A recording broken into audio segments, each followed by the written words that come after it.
Hay fechas que no pasan, hay nombres que todavía faltan, hay historias que quisieron borrar, pero siguen apareciendo. Hace 50 años comenzó una de las páginas más oscuras de nuestra historia. Fueron 30.400. No son números, son vidas, son voces, son memoria. Porque recordar también es una forma de justicia. 24 de marzo, memoria, verdad, justicia. 3, 2, 1.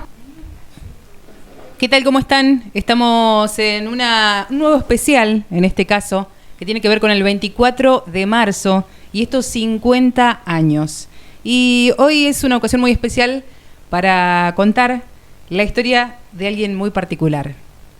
¿Qué tal, Bene? ¿Cómo estás? Muy bien, muy bien. Antes de comenzar, quiero hacer una aclaración. Siguiendo lo que dijo Rodolfo Walsh en su no ficción, cuando alguien da testimonio de un hecho, carga eso de su posición ideológica, religiosa y también de un poco de ego. Yo tengo todas esas cosas. Por supuesto. Sobre todo ego. Está muy bien. Presentate con tu identidad, Bene. Mi nombre, acá hay una aclaración.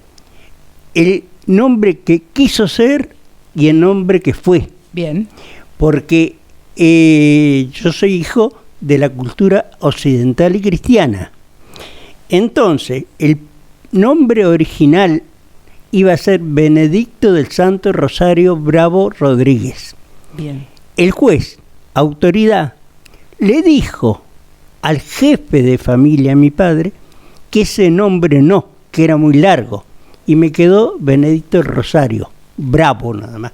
Solamente eso. Sí, evidentemente yo era muy niño y recién tomé postura, porque yo me identifico como mapuche, cristiano y peronista, pero lo empecé, digamos, a ubicar, a hilvanar, ya después de ser un militante peronista.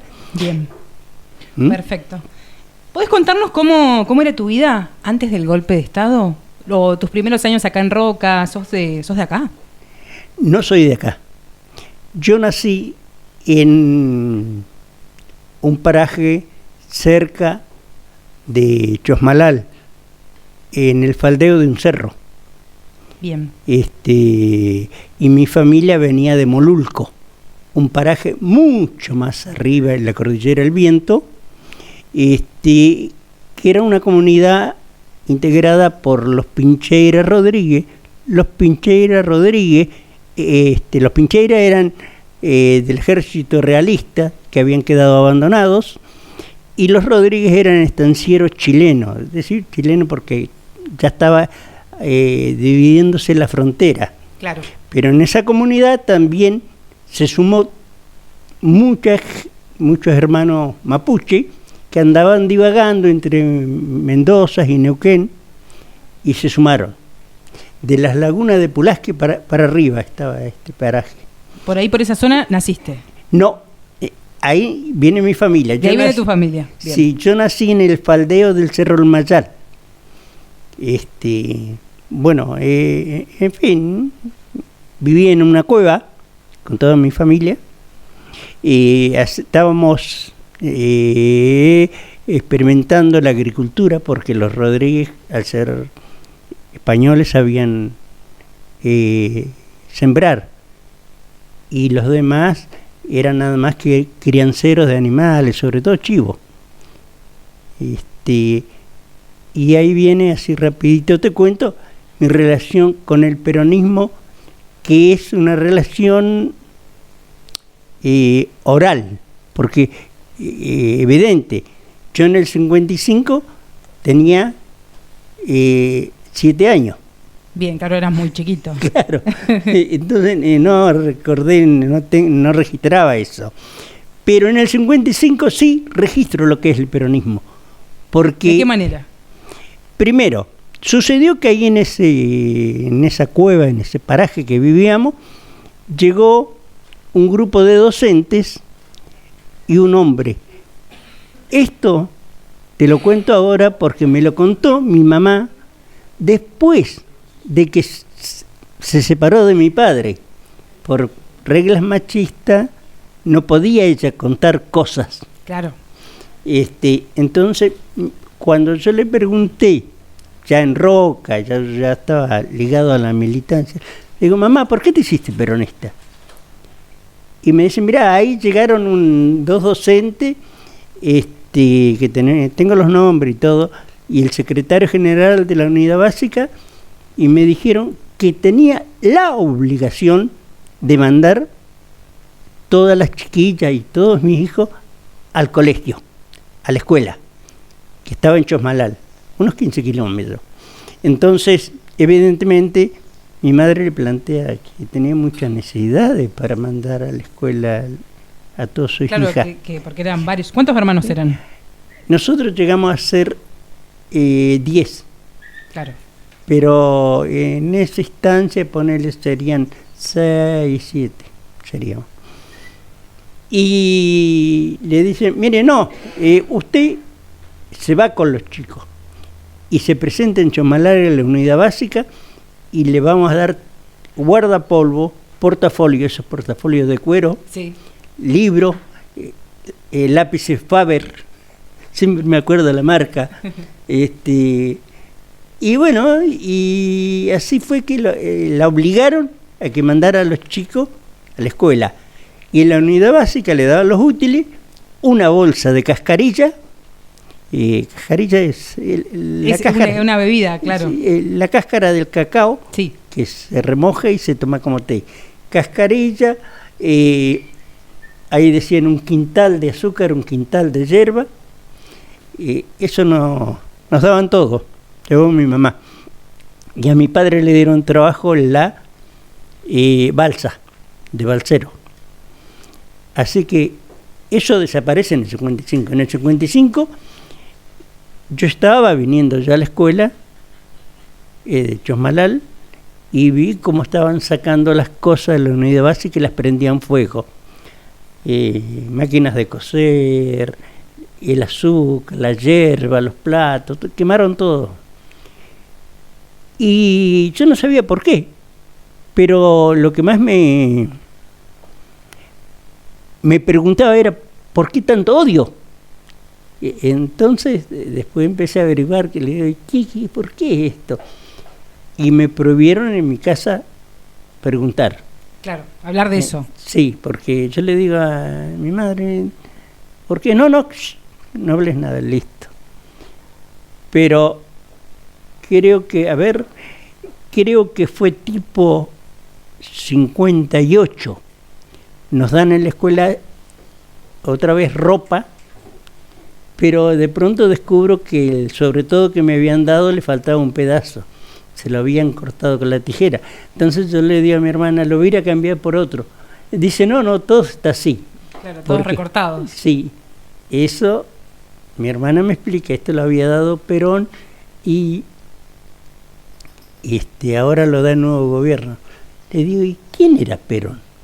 El presidente. Él y Evita, que era la mujer. ¿Y dónde están? No, Evita murió, a Perón lo echaron. ¿Y por qué? Porque quería a los pobres. Me quedé con esa idea nada más.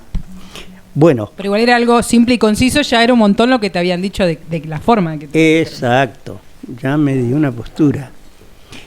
Y el hambre nos corre donde estamos, y mi padre sale a viajar y aterriza en el Valle del Río Negro. Que el Valle del Río Negro era muy especial, porque en esos años había una fuerte emigración chilena, porque estaban escapando de la situación económica de Chile, que en Chile gobernaba un hombre, Alessandrini o Alessandri, algo así, que llamaban el León, que impuso la regla de que había que pagar los estudios, la educación se pagaba, la salud se pagaba, todo. Entonces 1.800.000 ciudadanos chilenos salieron. y el 50% de ese 1,5 millones se estableció en el Valle del Río Negro. Por lo tanto, hoy tenemos todos los trabajadores de la floricultura son de origen chileno. Los de la albañilería también son chilenos, muchísimos. Encima, Cristina le baja la edad jubilatoria. Claro. A 50 años, y le da jubilación a las mujeres de ellos. Así que, rechocho. Una cosa muy linda, pero evidentemente, estas cuestiones que nadie entiende, porque no hicieron una cuestión de agradecimiento hacia Cristina o Néstor. No, es cierto. Sí. Por el contrario, por eso yo por ahí digo que a pesar de todo, esta gente, pero el ser humano es eso. Entonces, ¿qué sucedió? Nosotros empezamos a trabajar en la chacra, con mi madre y mis hermanas, pero mis hermanas venían ya con estudio, así en poco tiempo siguieron, había escuela de corte y confección, y mi hermana se recibió, y después fue maestra de plástica, y la otra fue instrumentista creo que se dice en el hospital. Sí, quirúrgica. Exacto. Mi hermano pasó a ser empleado de una cortadora de piso, y yo anduve dando vueltas en distintos oficios porque quería tener un oficio. Intenté estudiar, pero evidente. ¿Qué querías estudiar? Yo tenía una cuestión, no lo que quería, sino lo que mi familia quería, pero equivocadamente. Porque resulta que yo tenía un gran afecto por el catolicismo y participaba en la Iglesia Católica. Sí. Entonces, mis hermanas hicieron todos los movimientos para que yo entrara en el colegio Domingo Sabio. Pero Salamanca no presta lo que natural no da. Así que claro, no me dio para estudiar. Y el que más recuerdo es a Carlito Esponda, asesinado por la dictadura, que era mi compañero y mi protector, y me decía, siempre me compraba un sándwich, y cuando le dije, mirá, yo me voy, van 3 meses, yo no caso nada, de francés, inglés, un montón de cosas. Sí, otro que Atila daba un punto abajo de Atila, tenía 1 menos 0, 0 menos 1, andaba muy mal. Y le digo, no, me voy, pero no sea así, yo te voy a ayudar, vas a ver que vas a salir. Le digo, no, déjame, listo. Me fui.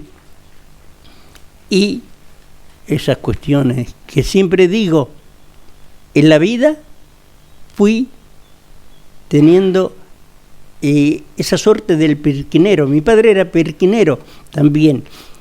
Y cuando lavaba con el plato la arena, por ahí descubría una pepita y era un griterío, una alegría grande, porque con la pepita esa comprábamos los vicios, cerveza, todo, y unos vinos para mi viejo.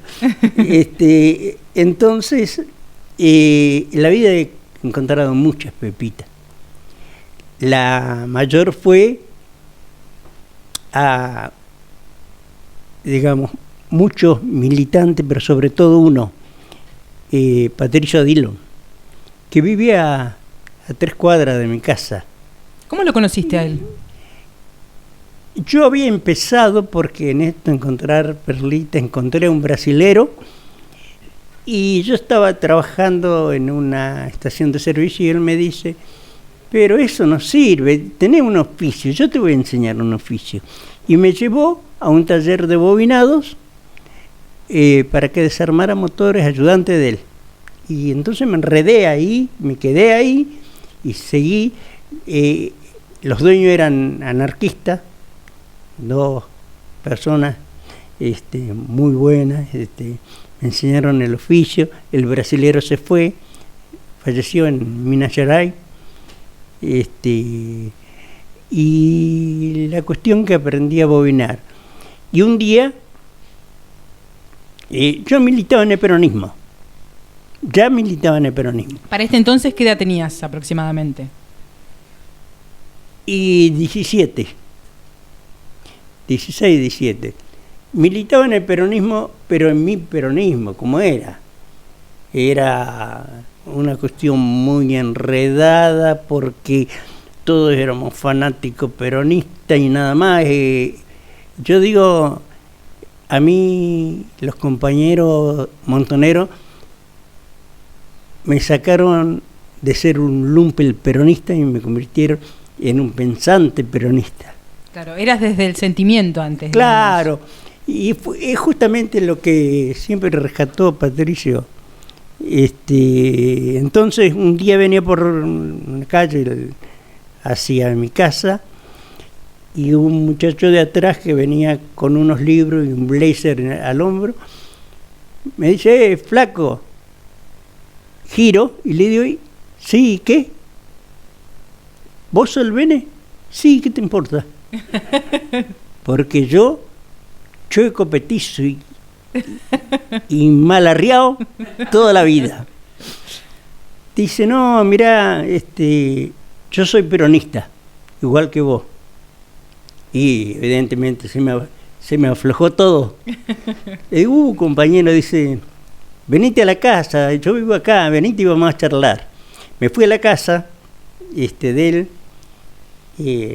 preparó un café o unos mates fue. Y me dice, bueno, ¿cómo es tu historia? Sí, así. Y no sé, estábamos ahí y yo me acerco a la biblioteca de él y empiezo a mirar los libros, así. Y me dice, ¿lees? Sí. ¿Qué? El llanero solitario, Roy Roger, fantasía. Y yo lo miré diciendo, te reíste y me enojo,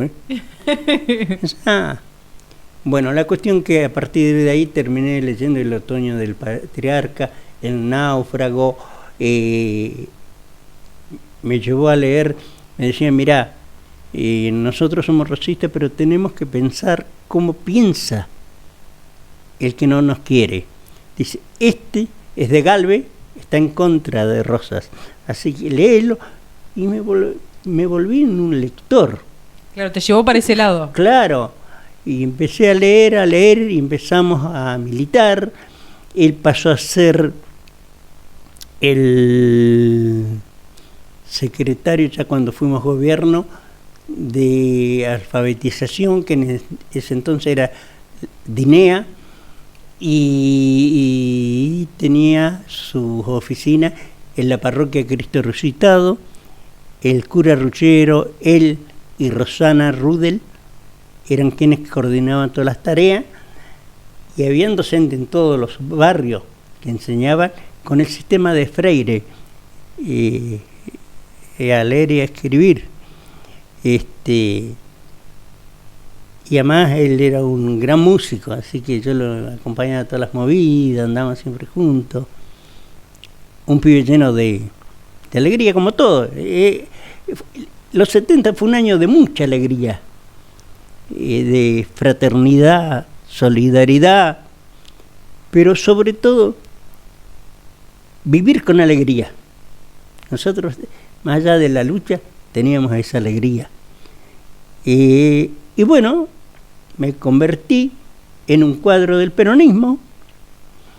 También estuve en el sindicato, que me tuve que salir porque estaba en el ESMATA. Me tuve que salir porque largamos la JTP y la burocracia sindical no nos dejó. Claro. Pero en fin, todos hacíamos cosas así.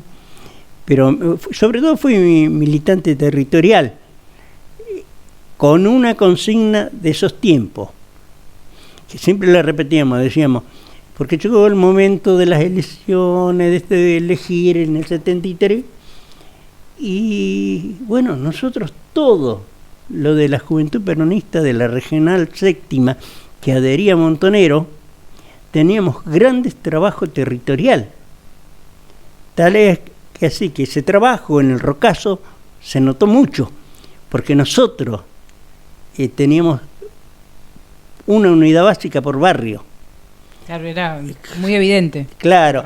Entonces, que hace todo ese trabajo, nos obligaba a decir, bueno, che, mirá, somos muchos, vamos a la asamblea del Partido Justicialista, como si fuera la cancha de pelota de la Revolución Francesa. En esa asamblea habían propuestas, y Patricia siempre largaba la misma propuesta. El que quiera ser funcionario, que levante la mano, pero que recuerde, si traiciona, lo fusilamos. Si mete la mano a la lata, le cortamos la mano. Y si acepta un cargo sabiéndose inútil, le cortamos las pelotas. Así que, ¿quién quiere ser? Está bien, con sus respectivas aclaraciones. Exacto. Y nos reíamos muchísimo de esas cosas, porque nosotros no estábamos afiliados al Partido Justicialista. No era una cuestión así. Pero fue una etapa muy linda. Pasamos, yo te digo, estuve en una etapa colaborando con los compañeros de la Resistencia, pero me repodrían, porque los compañeros de la Resistencia primero eran anticomunistas, veían comunistas. Después de Yalta se reunió que los rusos se quedaron con la mitad del mundo, los otros, los yanquis. Che, pero nos están pegando los yanquis, los rusos no nos están pegando todavía. Y bueno, esas cosas que... ¿no? Y después, creo que siempre hay que rescatar una cosa. Cerca del 68, cuando los estudiantes se hicieron peronistas. Fue fabuloso. Nosotros hasta habíamos cantado consigna como alpargatas sí, libros no, porque los estudiantes universitarios salían a la calle cantando, levantando la revolución de Fidel y del Che, y no decían nada de las peleas nuestras con la oligarquía, con todo. Claro. Entonces eran de izquierda. Pero un día ellos dijeron, se acabó, sobre todo los que están más ligados a la Iglesia Católica, y vinieron al peronismo. Pero no, vinieron a buscar los trabajadores, pero no la forma tradicional que los iban a buscar los trabajadores, a los gremios, a los sindicatos. Fueron al territorio. Entonces los barrios, los compañeros de la Juventud Peronista eran compañeros de las mujeres, de los tíos, de las hijas, hasta el perro, todo el mundo. Entonces, claro. Las movilizaciones íbamos todos. Era masiva. Era masiva. Fue muy linda, una etapa muy linda. Bueno, y eso después evidentemente se avanzó muchísimo en el 73, sobre todo en el plan de salud, porque nosotros tuvimos dos problemas. Uno fue en Neuquén y otro acá. Perón había dicho, como comando estratégico, había ordenado a los comandos tácticos que formaran partidos provinciales sin ninguna identidad peronista y que ganáramos, y después de ganar renunciáramos. En Río Negro se armó el Partido Blanco. Arturo Llanos fue el candidato a gobernador, Fernando Bajo fue el candidato a intendente, ganamos y renunciaron. Y en Neuquén fue Felipe Zapá, no renunció, se quedó ahí. Entonces quedó una bronca con nosotros. En el 73, al principio, cuando empezamos con las elecciones, fuimos a Neuquén a voltearlo a Felipe. Entonces, ¿qué hicimos? Armamos Nicanor, no me acuerdo cómo ahora, no me voy a acordar.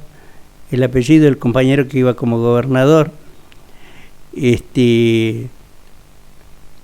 No me acuerdo.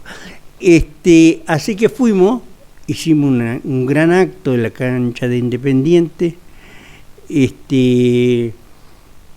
Vino Cámpora, vino Abal Medina, que era el secretario general del partido, vino toda la 62, vino la CGT, y estábamos seguros que le íbamos a ganar con el candidato peronista. No, nos dio una paliza, Felipe, histórica. Y en Río Negro, unos pícaros intentaban inscribir el Partido Justicialista de Río Negro, desobedeciendo el mandato nacional de Perón, Partido Justicialista Nacional. Así que hubo una escaramuza, le pegaron una cachetada a Cámpora. Yo también ligué bastante, en un libro está, pero, en fin, lo superamos y nos impusimos, y ahí después Mario Franco, que era el candidato, ganó. A pesar de eso lo apoyamos, ganó, y lo único que pudimos hacer es el plan de salud que venía de La Plata. Un grupo de estudiantes de La Plata de medicina habían hecho un plan de salud muy bueno, que también se lo impusieron en Neuquén y duró años, que era la prevención. Los médicos trabajaban en el territorio, con centros de salud, con visitas de médicos y enfermeras, acompañados siempre por la curandera del barrio, esa que curaba el empacho. Sí. La iban a ver y le decían, compañera, nosotros queremos ver cómo están los nenes, cuáles son los que no van a colegio, cuáles son los que se empachan, así que funcionó muy bien. Evidentemente fue pelea, porque no se ganaban esas cosas por decreto. Claro. Los médicos gorila sacaron un comunicado en Roca, en todo Río Negro, de que el plan de salud era Pauli lo dirigía. El plan de salud en Río Negro era comunista, y terminaron tirándole unos tiros a un vecino porque querían tirarle a Enrique Texido, que era el médico que dirigía la agrupación nuestra. Y después trajo a un comisario Ardanaz, ya cuando se empezó a pudrir, porque Videla no empezó, las 3 AM las empezaron con López Rega. Justo eso te iba a preguntar, ¿en qué momento a vos, esta definición que vos das como identidad, ¿no?, que es mapuche, cristiano y peronista, ¿en qué momento se da vuelta todo esto, ¿no? Todo esto que venía bien, ¿en qué momento sucede? ¿Fue en el 76 puntualmente, el 24 de marzo, o esto ya se veía venir? Se veía venir, pero ahí también vale la aclaración de mi concepto de mapuche. Bien. Yo digo mapuche, que quiere mapu, tierra, sí. Che, gente. Considero, con muchos, que somos gente de la tierra, todos los que llegaron en los barcos, los que... y por ahí me resulta un poco desagradable, contra algunos en nombre de una comunidad agarran un pedazo de tierra y quieren, si es productiva, adueñarse. El mapuche no fue dueño de la tierra, nunca se planteó ser dueño, parte con la demás gente. Claro. Todos tienen derecho. El ser humano es el dueño de la tierra y también es el que tiene la obligación de cuidarla, cosa que no se ha hecho, pero este es el concepto. Y cristiano, para mí, soy muy respetuoso, no meto la política en eso. Digo que José era carpintero, la Virgen nacionalista, el hijo que ellos tuvieron, compañero peronista nada más. Muy buena frase. No es que No es que mezcles todo. no Está bien. no mezclo todo. Pero en eso, claro, al estar adentro, porque yo hice un cursillo de cristiandad, fui al sínodo pastoral, fui delegado de Saine por una conveniencia política que él mismo me hizo entender. Pero mi reserva, una cosa es el cristianismo de Jesús y María Magdalena y otro es el cristianismo de Roma. Claro, son distintos. Son cuestiones totalmente distintas. Jesús dijo hay que dividir el pan, los peces, todo. Y los otros de Roma dijeron no, todo es nuestro. Claro. Sí. Lo tomaron más por ese lado. Claro, pero también hubo unos embates de la Iglesia Católica extraordinaria. Medellín, Puebla, el cristianismo mirado de la realidad, que en un momento hasta llegó a decirse en el Concilio Vaticano, fue que dijeron, y si los pobres explotados agarran las armas, no es un delito, se están defendiendo. Así que a Roma le molestaba mucho eso. Desde ese lugar. Y vos ahí, cuando sucede todo esto del golpe, ¿vos estabas también metido en la iglesia ya desde ese lugar? Sí, porque la Juventud Peronista tenía como base la iglesia. La iglesia. Y nosotros trabajamos, el cura era extraordinario. Y estaba con Patricio Dillon, Rosana, todos, un montón de compañeros. Lamentablemente mataron a Patricio, lo secuestraron a Patricio. ¿Esto fue de inmediato, desde cuando comienza la dictadura, lo de Patricio? Sí. Y a Rosana un tiempo después. El cura alcanzó a lo sacaron para Italia y murió en Italia. Por ahí con la compañera seguimos teniendo contacto, charlamos, pero de nostalgia nada más. Pero fue terrible, digamos, porque eso ya lo venían manejando con las 3A, se profundizó, pero nunca creímos en la tortura sistemática y con tanta crueldad. Claro, con tanta hazaña. Sí, porque te digo,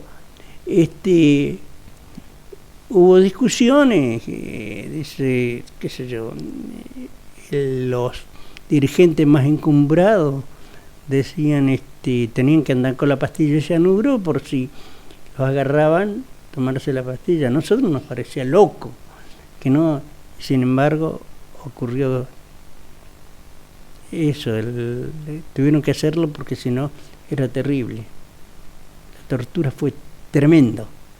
¿Vos te acordás de ese día en el que te llevan? ¿Te acordás bien de ese día? ¿Sabés qué día? ¿Te acordás qué día fue? No, no me acuerdo de ninguna fecha. No.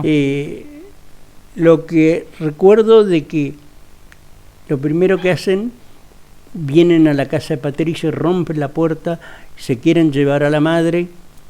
Nosotros teníamos buen contacto con la conducción de la policía de Roca. Entonces ella llama y viene la policía y él ordena que tiren. El comisario le dice, van y métale plomo. Así que se paró, no se la llevaron, zafó. Y después nos empezaron a hostigar, por ejemplo, a mi hermana le echaron la casa, que no tenía nada que ver, y siempre habían 2 personas en la puerta de mi casa, de traje, en fin. Claro, ya lo seguían. Sí, ya estábamos ahí, y el mismo comisario, que después lo declaró la PDH, dice, no me movía sin una ametralladora en la mano, porque sabía que me la iban a poner a mí. Le tuve que enseñar, decía él, le tuve que enseñar a mi mujer a disparar porque era no había alternativa. Y a tal punto que él nos dice, mire, la táctica que tienen ellos es esta: los van a acorralar para que ustedes salgan de la ciudad y una vez que se muevan de roca los van a limpiar. Por lo tanto, lo mejor es preséntense con testigos. Dice, ¿qué pasa? Que nos están buscando. Y fue así que 4 fuimos con esa postura. Por una cuestión de suerte salí yo antes, ¿no? Porque no estaba preparada la bala para mí. Oscar Payalé quedó adentro, Enrique Tassido también, tuvieron como 3 años. Rubén Ríos salió enseguida, pero lo hicieron pelota. En fin. ¿De la gente de tu entorno han sido sobrevivientes la mayoría? De quienes estaban ahí, sacando a Patricio, por supuesto. Sí, Carlito Esponda también, no, unos cuantos, Fernando Jara de Chipoletti, no, muchísimos fueron asesinados. 17 días estuviste. Sí, creo que sí, no, tampoco lo Tampoco refiero. tenés exacto. No. Sé que me dijeron 48 Imagino días. que deben ser interminables igual los días ahí adentro. No hay forma de que no sea así. Es tremendo, fueron tremendos, porque además, a mí, por lo menos a mí, me quedó una marca. Por supuesto que sí, que imagino que debe haber sido así. Como ser humano, que a veces nos torturaba un tipo que no tenía ninguna relación, porque yo sabía que nos estaban cuidando nada más. Y el tipo a lo mejor tomaba mate y venía con el agua caliente y nos tiraba agua en el cuerpo para que gritáramos. Pero y se reía, o sea, era maldad, sin sí, dudas. Era el placer de hacer daño. Sí. Cosa que hoy yo estoy asustado, porque cuando Milei dice gozo con perseguirlo, con hacerlo sufrir, ¡hala! El mensaje es ese también, es la persecución. Claro. Así que es lo mismo. No. Creo que el goce de la crueldad, que nosotros creemos que no se da en todo, pero se da. Sí. Se da en un gran número de gente. Es triste por la humanidad, ¿no? Pero en fin, esto es lo que ocurre. Pero no sé si la humanidad tiene alternativa de parar la violencia. No sé, no tengo. Yo no soy optimista, soy pesimista, porque el optimista es como, qué sé yo, un tipo que come mierda pero se ríe. Y el pesimista ve las cosas y quiere cambiarlas. Por lo tanto, soy... ¿Sos pesimista? Sí. ¿Existe la esperanza en esos momentos, cuando estabas ahí? ¿En algún momento sentiste algún tipo de esperanza o de salir o algo que te generara eso? Sí, siempre. ¿Todo el tiempo tuviste...? Sí. Yo estaba convencido que no iban a poder con nosotros. Que íbamos a volver y que íbamos a vencerlo. Pero el dolor en lo personal era mucho, el dolor físico era mucho, pero siempre hay una esperanza y no. Nosotros somos la verdad, tenemos razones para nuestra lucha y lo vamos a lograr. Siempre esta última hora, no solo después del 78, yo me vuelvo a reincorporar a la iglesia y pero siempre con esa visión de la justicia social. No cambié. No es que Por suerte, los quebrados, creo que te decía, hablaba algo fuera de esto con vos, que por ahí algunos compañeros se quebraron y se quedaron en otra posición, pero la mayoría siguió la pelea. No lograron el cometido que tenían, que era callarlos. Exacto. Y, por ejemplo, una cuestión que yo fui siempre antirradical, porque los que quemaron las cosas que ve la unidad básica fue la gente de radical, los comandos civiles, los radicales. Y así que detesté a los gorilas siempre. Hice lo imposible para que no ganara Alfonsín. Pero cuando Alfonsín pone en el banco de los acusados a los dictadores, me vi la obligación de cerrar la puerta de mi casa y decirle gracias. Eso te iba a preguntar, ¿qué significó para vos el juicio a las juntas, después de todo lo que atravesaron?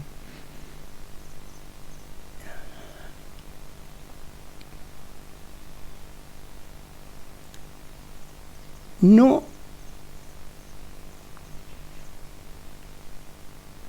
Yo tuve una postura con eso. Nunca le conté a mis hijos mi sufrimiento en la tortura, por miedo a que los inhibiera como militante, con el miedo. Pero lo más grave, que les inculcara odio, que es un problema. Exacto.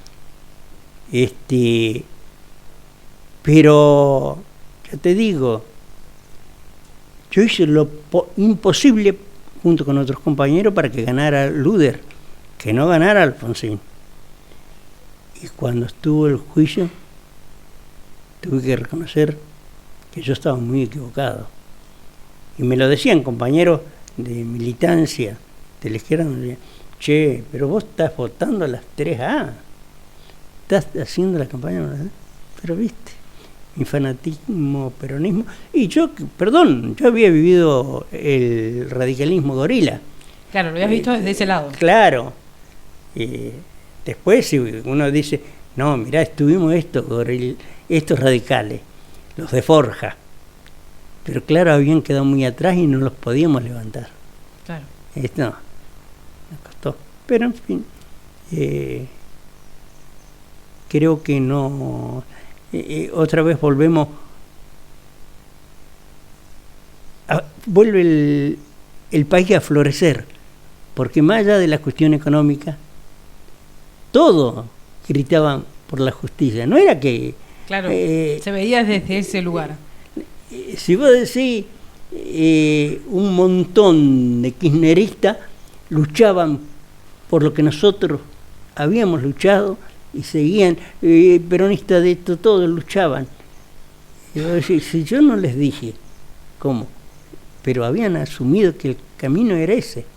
Hasta el día de hoy yo creo que con los errores. Hoy es muy difícil la situación. Y es distinto, sí. Sí, porque los políticos nos quitaron una herramienta muy buena que teníamos para manejarnos en democracia, la política.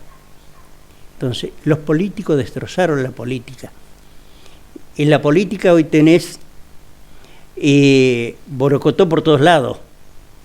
Cualquiera va con un partido y vota otra cosa, vota en contra de los principios de ese pueblo. Claro. Y después hoy votan con la mano para apoyar al gobierno, se sientan para dar coro, es que decir, se sientan, ponen el culo y votan con el culo, ¿no? Este es tremendo. ¿Con qué cara se paran? Pero ya no les importa, a nadie le importa nada. Definitivamente no les importa. Y no sé cómo te tratan de explicar, no, porque hay que ayudarlo, porque el gobierno. Pará, macho, no, te está haciendo carajo. No es así. Pero la generación venidera todavía hay que superar una cosa. En los tiempos de militancia mía era muy fácil ir a saludar un grupo de vecinos a un barrio, te llevaba 2 horas y charlabas con 4 o 5. Ahora vas, charlas con uno y el aparatito cuadrado charla con 30, 50. Totalmente. Entonces ya no, ¿viste? Decís, ¿qué carajo hago? Y venimos de una cultura que decimos, la verdad, sí, la verdad, salió en el diario. Salió una boludez, salió una mentira, pero nosotros, salió en el diario. Lo dijo tal. Como si eso fuera la verdad absoluta. Claro, nos estaba ayudando que son muy boludos, porque hay tipos como Viales, como que expresan el odio en cualquier cosa. 4 o 5 que son conductores de programa que se desayunan con secuta y comen una ensalada de ruda porque nos odian. Sí. Entonces esa gente, viste, en fin, sigo soñando. No sé si me va a dar la rosca que necesito para ver un triunfo, pero tiene que llegar que la maldad se agote, porque la maldad trae el setarismo y va cerrándose con menos cada vez. O sea, por ahí, en fin. Bien, lo ves desde ese lugar. Y volviendo hacia el momento en el que volvés a encontrarte con la libertad, ¿afuera se hablaba de esta situación? Me refiero, vos llegaste a tu casa después de haber estado tantos días ahí. Bueno, te lo voy a contar, no por cariño a vos, sino porque estoy muy viejo. Está muy bien, hay que decirlo. Claro. Cuando llegué, me sacan al patio del comando y me dicen, nosotros te llevamos. Y les tenía tanto miedo que dije, no, me voy. ¿Para dónde está la terminal? ¿Dónde tomo un colectivo? Y yo andaba derecho. No podía mirar porque los ojos me dolían tremendo. El mayor Faría me dice, acá tenés tu santo. Yo tenía un ceferino y la plata, que era doble y plata puesta ahí. Dice, acá tenés tu santo y tu plata. Agarré, me fui buscando el colectivo. Cuando llegué al colectivo, había un asiento, me senté y veía que nadie se quería sentar conmigo porque me miraban y iban a pie, separados. Sí, así llegué hasta el Enterarroca, me bajé y me fui para casa como pude. Cuando mi madre me vio, lloraba como una magdalena. Sí. Tenía fideos pegados por el pelo, por todos lados, las orejas cortadas, hecho huilas, como dicen. Sí, una escena terrible. Mi madre estuvo como 3 días bañándome y ahí entrar a pensar, porque el mismo mayor Faría le dijo a mi hermana 48 horas para que se vaya, porque si lo agarra la liga él y yo, así que por favor. Y bueno, empezamos a planificar. Yo me compuse un poquito más, dejamos pasar unos días más y salí. Y me fui para el taller donde trabajaba para ver qué onda. Llegué, nadie me quería saludar, todos agachaban la cabeza. Fui a la iglesia, me quedé solo. Creo que estaba Cristo ahí, no sé si fue también, pero no, se quedó, estaba conmigo. Y nada, y me fui. y iba con mucho dolor. Y fui al taller, arreglamos, está así, podés trabajar así. El dueño me dijo, ya vinieron acá, están controlando, acá está controlado. Dice, me llevaron a mí, me averiguaron que trabajo así, si trabajaba en la tornería, en el torno. Yo le dije que no, que era un vaguito, que no, inútil, en fin, que no sabían nada. Ajá. Y no sé, che, lo mejor es que te vayas. Está bien. Y empezamos a arreglar cómo iba a ser. Dice, nosotros te damos plata para el viaje, pero aparte te vamos a enviar el sueldo, estés donde estés, de alguna manera te vamos a seguir pagando. Así que me fui, y lo único, y por eso siempre lo recuerdo, una compañera que se llama Norma Piusil, que es la señora de Urdine, me ve en el centro, nadie me saludaba, y ella me ve y me grita, ¡Bravito! Y sale corriendo y me abraza. Me dice, los vamos a derrotar, no te hagas problemas, que hijo de puta los matamos. Y yo me quedé, y fue lo único que tuve, y me fui con eso. Por eso la quiero mucho, estamos siempre juntos. ¿Y qué sucedió? ¿Cómo arreglamos la salida? Es simple. Entramos a recorrer algunas cosas que teníamos, y en la iglesia, para el golpe de los chilenos, en Pinochet, la iglesia llegaban los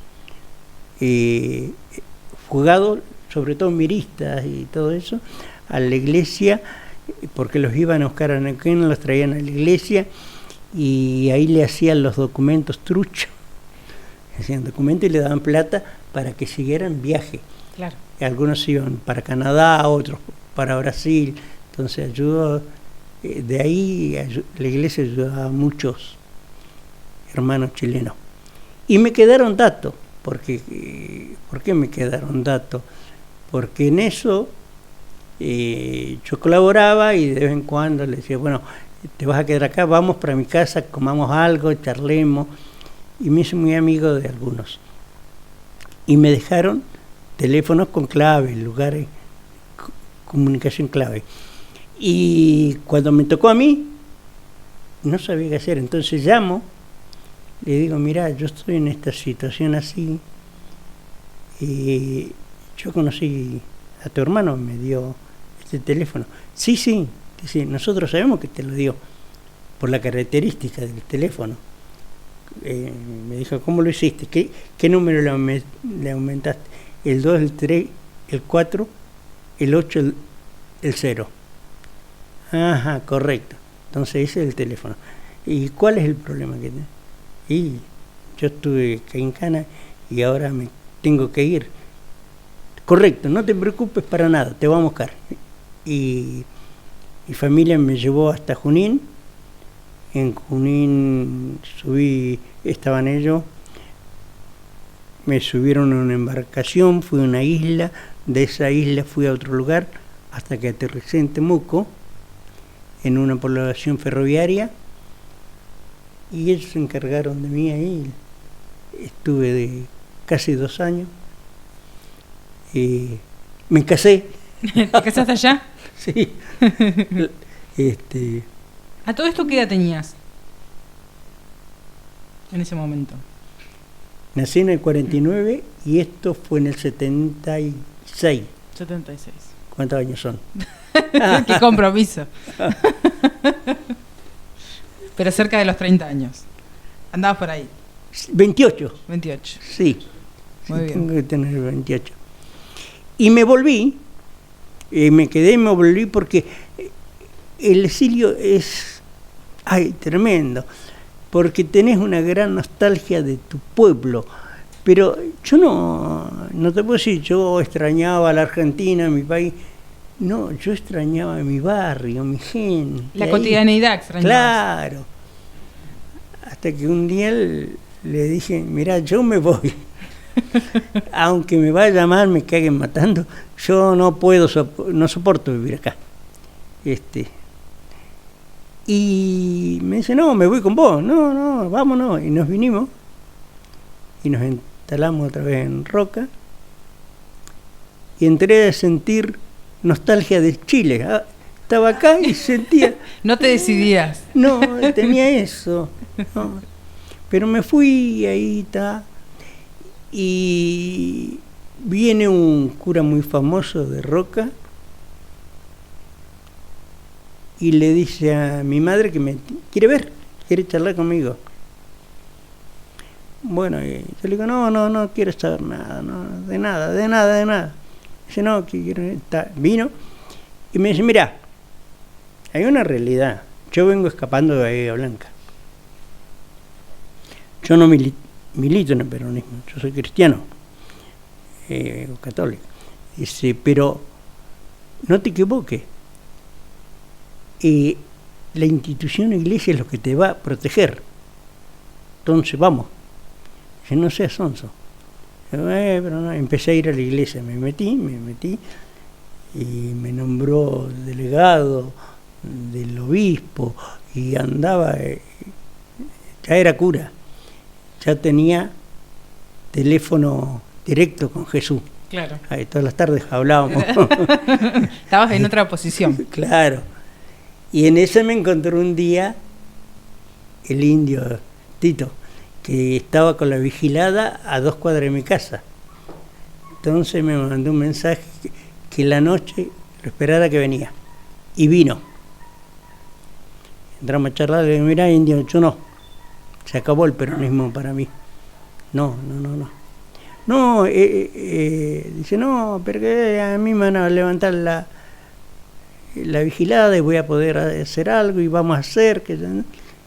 Y bueno, hasta que un día me dijo, mirá, salió otra compañera de Mendoza que se va a sumar. ¿Qué sé yo? Le digo, bueno, listo, a ver qué vamos a hacer. Y llegó Silvia Orne, que te aseguro era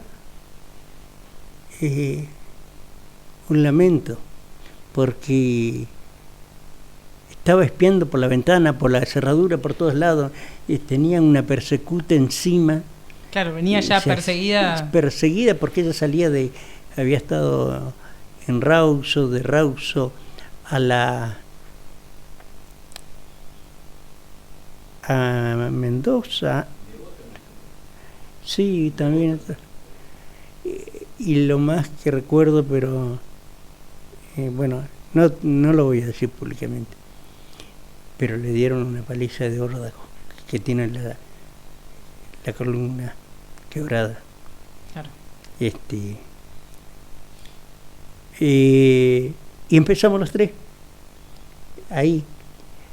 Pero antes también había ocurrido una cosa, que fue para el problema del Bigle.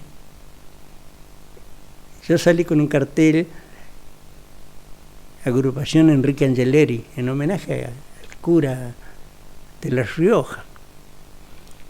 Y Agrupación Enrique Angeleri, no a la guerra, sí a la paz. ¿Qué? Cuando ahí te metiste en otra. Cuando llego a mi casa estaba 2 ónimos esperándome. No terminaba de salir de una que sí. metía en otra. Y pasé de largo y se llevaron a mi ex mujer y a la comisaría y yo zafé. Y ahí lo que más me duele es que perdí a mi hijo mayor, se la llevaron a ella y ella sale y la llevan al obispado de Viedma para protegerla y el nene queda solo.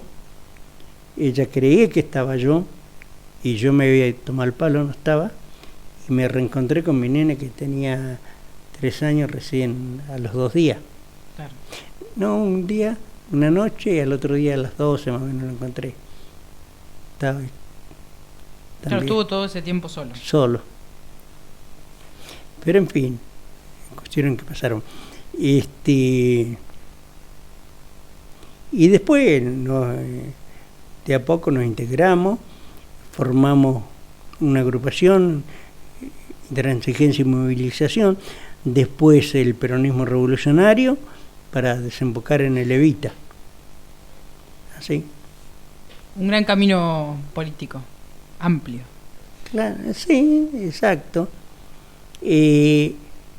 Cambió la relación que teníamos con el PJ, porque siempre lo que llamamos la tendencia tenía choques con el Partido Justicialista, pero mejoramos todo eso. Bien. A 50 años de todos estos hechos, de lo que hablábamos puntualmente del 24 de marzo del 76, ¿qué es lo que te parece más importante recalcar de toda esa historia, ¿no? ¿Por qué hay que mantener viva esa memoria?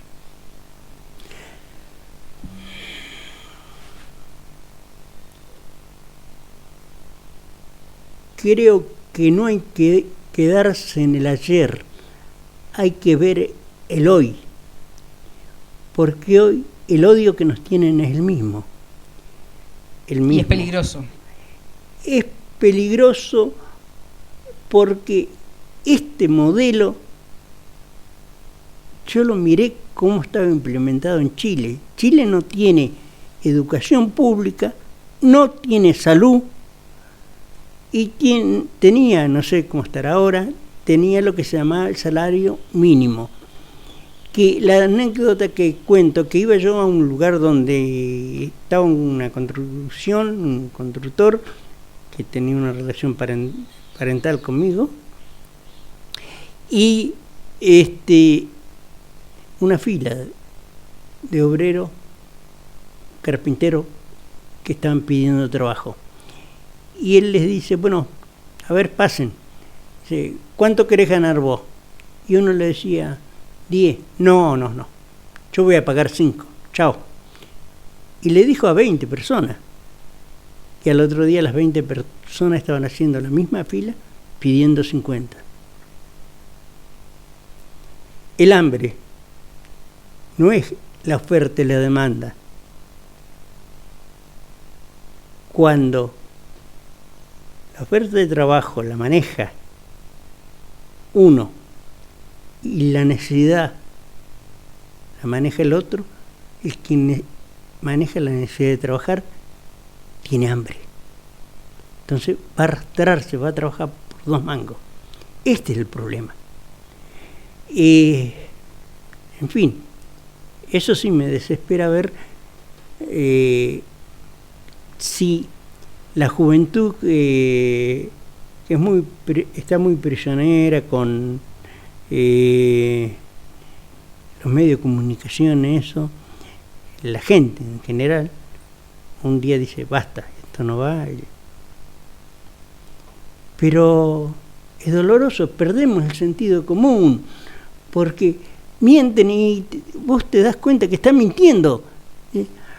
No, aumentó el trabajo. ¿Dónde? Claro, sí, todas las mentiras que venimos escuchando. Claro. Momento tras momento. Así que, bueno, claro, hay que revisar el hoy también. Exacto. Pero hay una cuestión. Yo estoy en una agrupación de gente mayor, adecua, que yo no sé si tiene claridad intelectual, pero tiene mucha solidaridad. Nos juntamos, nos reímos, nos abrazamos, nos queremos, y esto es fundamental. Esa es la bandera, el amor al prójimo. Entonces, en Adecua tenemos eso, nos queremos. Y eso es fundamental hoy. Para tejer redes es todo. La base de... Sí, bueno. Porque después de la destrucción, el amor es que vuelve a resurgir. Hace que todo surja. Ahí estamos. Muy bien. Bene, ¿algo más que le quieras agregar a este podcast? Nada. Esperanza. Que nos ubiquemos, no son tiempos electorales de andar pensando quién quiero ser esto, el otro, que el otro es esto. No, hoy el amigo de mi enemigo es mi amigo. Y si me tengo que juntar con el demonio para vencer a mi enemigo, no son palabras mías. Dígame dónde está. Y así que sumar. Yo, dijo Perón, no le regalo ni un idiota al enemigo.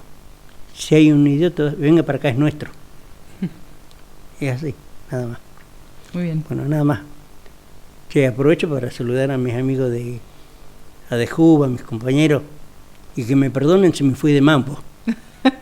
Muchas gracias. ¡Bravo!